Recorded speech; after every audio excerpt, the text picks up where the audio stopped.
Why I speak at conferences for free now when I used to charge over $50,000.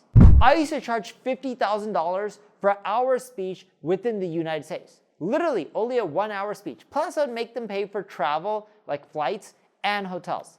Internationally, I charge $100,000 for an hour speech. On top of that, all conferences pay for my accommodations, food, travel, hotel, first class flights, sometimes even private planes. To top it off, I used to do around 25 to 30 paid speaking gigs a year before COVID, and I still get a lot of requests even today. The number actually hasn't dropped, it's gone up recently. But can you guess how many speaking gigs I charge for today? Well, I charge here and there, but I learned that making money from being a public speaker isn't bad, but it's not the best way to make money. See, some of the best events in the world have speakers like Elon Musk and Bill Gates.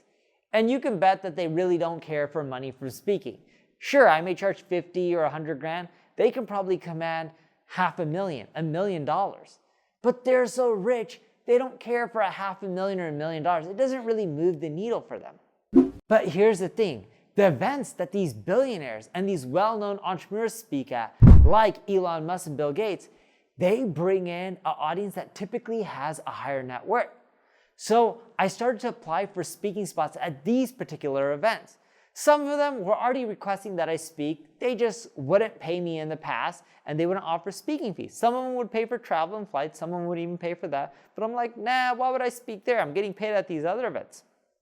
But what I learned is by speaking at these events that people like Bill Gates and Elon Musk are invited to, and of course, I'm not getting a premier stage like they are, but still when I speak at these events, the amount of business that I close skyrocketed.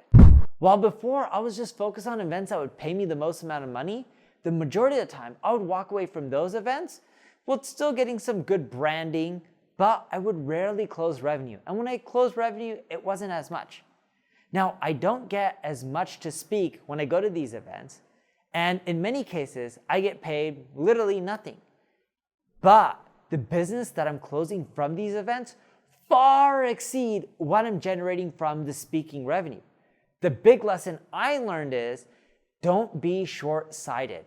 Yes, there are many ways to make money, but don't focus on what's short run. Instead, focus on what's better for you in the long run and what's more sustainable for your business. See, I wish I realized this 10 plus years ago when I started speaking and I started speaking for money, but it's too late to turn back the clock. Hopefully, you don't make the same mistake as I did. And if you want to avoid other marketing mistakes, check out my ad agency, NP Digital, where we help companies like yours grow. And if you enjoyed this video, like it, share it, tell people about it. And if you have any questions, leave a comment below.